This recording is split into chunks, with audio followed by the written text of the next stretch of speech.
Vamos agora para o nosso noticiário regional, porque também a morte do Papa Francisco pegou católicos do mundo inteiro de surpresa.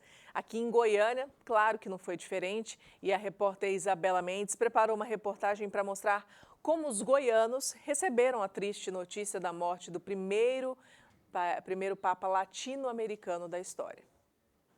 Carissimi fratelli e sorelle, con profondo dolore devo annunciare la morte del nostro Santo Padre Francesco. Católicos em todo o mundo choram a morte de Papa Francisco. E na capital goiana não poderia ser diferente. A dona Maria do Carmo conta que recebeu a notícia com muita tristeza no coração, mas entendeu que era a hora dele. Senti muito, porque nós vamos sentir falta dele. Quando ele estava doente, e eu falava, Jesus, não leva ele não, nós ainda precisamos muito dele. Ele tem muito que ensinar e amar. Acho que Deus não podia ter escolhido um dia, uma hora tão linda para levá-lo ao céu. Logo pela manhã, depois da notícia, a Arquidiocese de Goiânia celebrou uma missa em sufrágio pelo Santo Padre. O arcebispo Dom João Justino lembrou o carinho que o primeiro Papa latino sentia pelo Brasil, país que foi visitado por ele em sua primeira missão internacional após ser eleito em 2013. Quando interrogaram ao Papa Bento XVI se o Papa viria ao Brasil, ele já estava debilitado na preparação da jornada, ele disse, o Papa irá. E o Papa que veio foi o Papa Francisco na sua primeira viagem, e foi recebido com calor humano intenso no Rio de Janeiro, reunindo multidões, mais de 2 milhões de jovens em Copacabana, naquele dia 28 de julho de 2013, quando encerrava a Jornada Mundial da Juventude. Jorge Bergoglio foi o primeiro Papa Francisco da Igreja Católica em referência a São Francisco de Assis, que pregava a humildade. Ao longo de mais de 10 anos de papado, ele fez da Igreja Católica um lugar de acolhimento e também pregou o amor aos pobres e a simplicidade. Deixa-nos um legado enorme nos seus ensinamentos, escritos, nas suas pregações, mas nos seus gestos e nas suas decisões.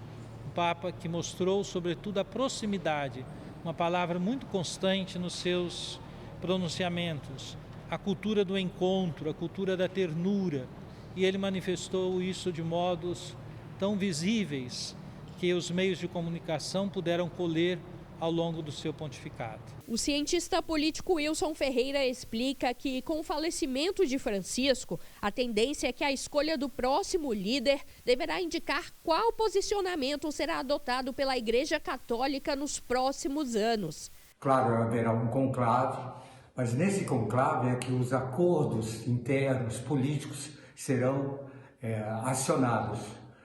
Na verdade, vai mostrar que a igreja também é um partido político. Ela faz parte daquilo que lhe interessa. E isso é bastante significativo. Provavelmente será um Papa do terceiro mundo. Para os cristãos, a tristeza da perda não será maior que o legado de Francisco, que entra para a história ao renovar a igreja milenar, ao mesmo tempo em que pregou o evangelho com pureza e simplicidade. Eu gostava muito de ouvir a palavra dele, que era muito sincera, cheia de muito amor, de muita paz, e ele veio para trazer paz, para o mundo.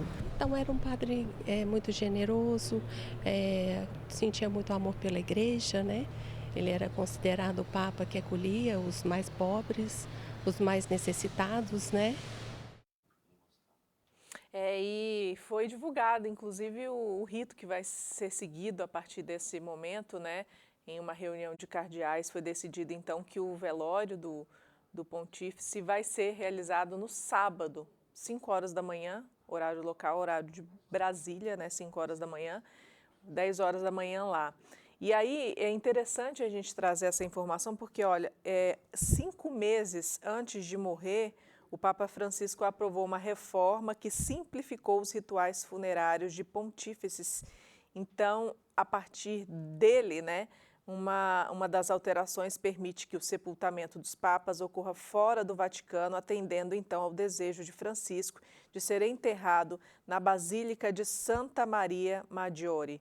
A reforma também eliminou a exigência de 3 caixões tradicionais de cepriste, de chumbo e carvalho, e agora a urna terá apenas uma estrutura de madeira revestida por zinco. A simplificação, segundo o mestre de cerimônias litúrgicas, né, do Vaticano, enfatiza ainda mais que o funeral do Romano Pontífice é o de um pastor e discípulo de Cristo e não de um homem poderoso desse mundo. E essa foi uma das características, né, do Papa Francisco, que inclusive vem dessa linha de mais simplicidade, né, na Igreja Católica, e por isso, 5 meses antes de morrer, ele tomou essa decisão, né. Então, muito triste, né, principalmente para os católicos, mas para o mundo inteiro, né, que respeita, né, a história do Papa Francisco.